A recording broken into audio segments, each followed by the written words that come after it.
We're joined by swimming head coach Rick Hayes. Coach, let's talk about the women's side of the NEISDA Championship, which is coming up here this weekend, a 3-day event.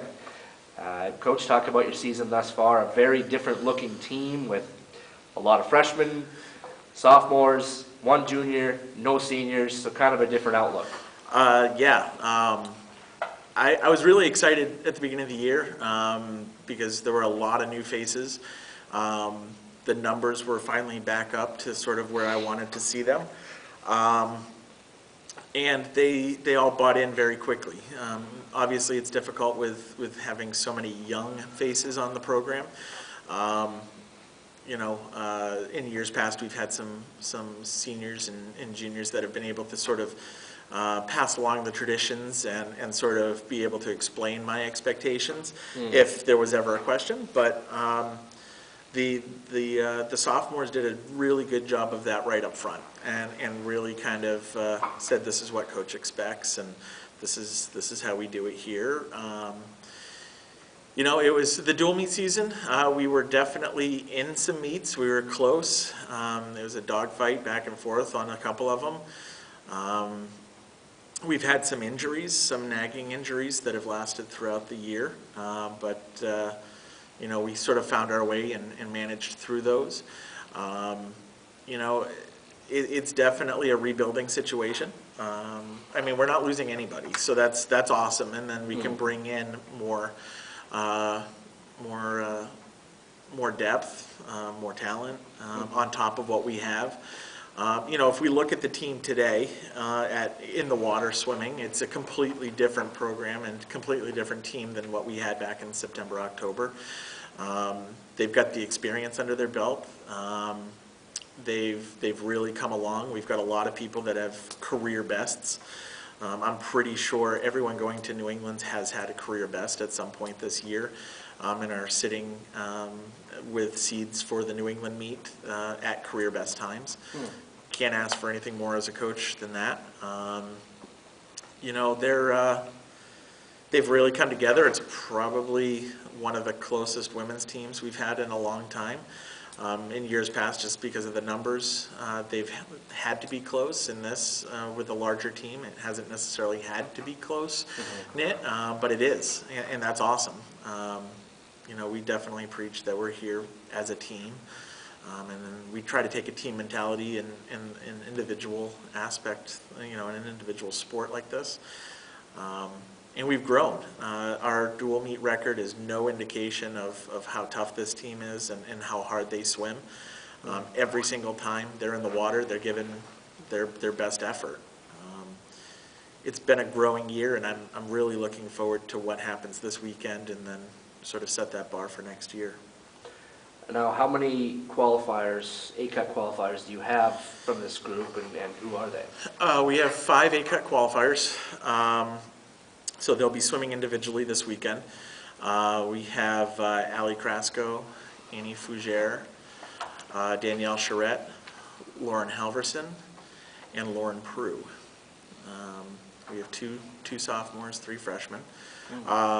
We are returning no swimmer that qualified for New England's from last year. Wow. So we have 5 brand new faces swimming for the first time. And individually. it's more qualifiers. Which is more qualifiers, yes. We had 3 last year, we're up to 5 this year. We're bringing a squad of 8 to help round out our relays. And, I think what we're going to be faced with this weekend is definitely going to be, set the bar, let's set the standard for future years. Because we've got a lot more time with every single one of these swimmers. And that, as a coach, is kind of awesome because they've improved steadily throughout this season, and looking forward, it's exciting. So now, going into a big championship like this, certainly the GNAC championship is a major event for the program and for all GNAC institutions that participate, but the NEISDA is a little bit different, probably a lot of ways. There's a lot more teams. The environment's probably a lot different. You've got a lot more teams, number one. You've got 22 teams versus the 7 at GNAC. It's a 3-day event, not a 2-day event. There are qualifying cuts to swim at this meet versus GNAC. There are no qualifying cuts. And, I mean, we're swimming some of the top teams in the Northeast. It ranges from, you know, Keene State, who is, if not ranked in the top 25 nationally, they're right there in the other teams receiving consideration on the women's side and on the men's side. You know, and then you've got Simmons, who's going to be up there challenging for the top 3, 4, 5 position. And just a lot of solid programs, even some D2 programs that don't have a home, don't have an association. They've joined NEISDA, and you know, it's all the way top to bottom, fast swimming. It's quite an experience for a lot of these younger swimmers that you know, are used to more of like a high school state meet and those sort of things. Yeah, or the dual meets. GNAC is a little bit of an indication of sort of what to expect, but at GNAC you get all levels of swimmers, whereas this meet is distinctly, you need to be this fast or faster to swim your event. So, you know, there's a standard out there of what's to be expected, and then everyone's gunning to try to make it into a scoring position in the morning. So. So that leads me to a question of all these newcomers and these fresh faces to this event. How does the coaching staff, you coach peers, how do you prepare the women? The men are a different story. There's some senior leadership there. With no seniors, you know, one junior, all these freshmen and sophomores, how do you prepare them for this? Well, you know, the sophomore group had a chance to go last year and swim on a couple of relays. So they were able to really experience the atmosphere, which I think that's probably the most overwhelming aspect is that atmosphere, how much energy there is from all the teams on the deck, from the crowd sitting up above you, cheering down. And then also to watch them swim and then look up at the scoreboard and go, oh my God, those folks are so fast. How am I supposed to swim in this? Well, you know, you've earned your spot, you know, and that's sort of the approach we take is you deserve to be there. All you need is a lane to be successful. You've put the work in since October. It's time to go. This is the culmination. Don't let anything else get in your way. Focus on yourself. Focus on our team. And I think that's probably the easiest way to get through that is, you know, focus on St. Joe's, focus on your teammates, focus on yourself, go out there and have some good races. And then, you know, if you do your best, you have to take whatever the results are. If somebody else beats you, you tip your cap and say, great job. You use that as motivation for either the next time in the pool or down the road.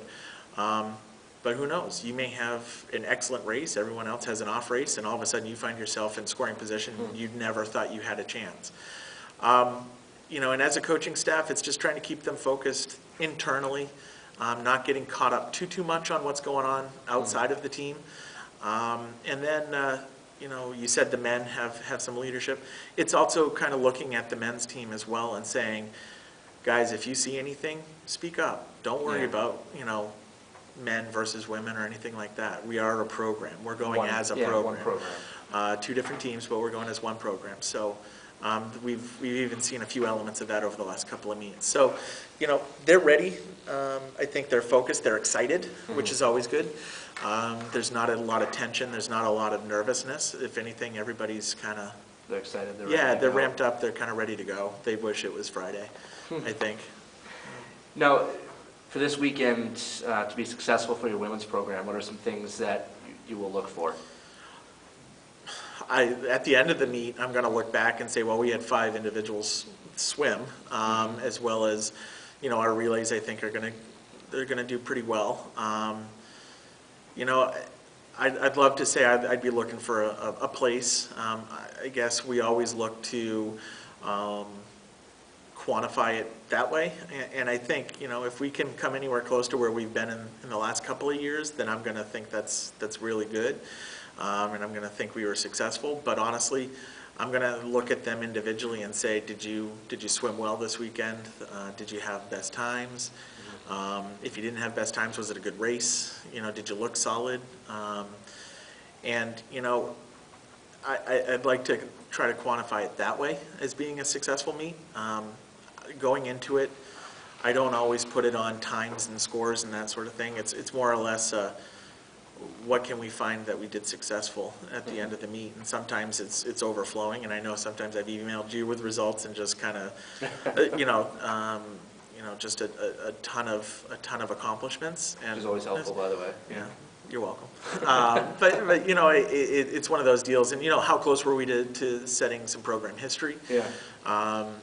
Was it, if it wasn't a record, how close to the record were we? Was it possibly the second or third fastest time in program history? This sport's interesting like that, in that, yeah, the records are nice, but you can also kind of see like how close you were to that record. And if you weren't the fastest swim ever, maybe it was the second, third, fifth fastest, that type of thing. So, I think Sunday night on the bus ride home is when Coach Pierce and I will kind of sit back with the results and just kind of look at everything as a whole, because what happens is everything's happening so fast right there on the deck, and you're trying to quantify things that way, but it's really, it's one of those meets where hindsight serves best, I think, to kind of look back. But I'm looking forward to it. I think they're all going to swim really, really well, and we'll know a little bit more on Sunday night if I feel we were super successful or not. So my last question is one that must be answered. It's kind of the buzz around campus. What's with the beard? Just kind of tell us what this is kind of a tradition that you can almost set your clock to every year for the swim team. Pretty much. I grow my beard throughout the entire season. As you can see, I'm a little... Yeah. This probably was one of the longer seasons that I've grown it. Typically, it's the beginning of November. I went first or second week of October this year. So we're at four plus months at this point. It's just one of those deals where I let it grow, and then as everybody's shaving down, as the men and women are shaving down for the championship meet, I'll shave back down to what I normally look like. Okay. Do you feel faster like they do? I do. Yeah. I do. I feel great. I probably look about 20 or 40 pounds lighter as well. Yeah. So that has its perks and its benefits. But if it's something that is a source of motivation. It's a good distraction. Yeah. Well, the team calls it the power of the beard, and those sort of things. The whole thing that we kind of heard with the Red Sox, which I did this before they started to do it, by the way. But it's just one of those deals. This was probably one of the first years that over the last month or so, I've said I was ready to. You're done. I'm done. Yeah. I'm ready to kind of keep it a little more closely trimmed or shaved off. Yeah. Well, we'll have to go with the before and after picture on the website. Yeah. Definitely. I'll send you a before and after. So. All right, Coach. Well, thanks a lot for your time, and good luck this weekend. Thanks, Corey.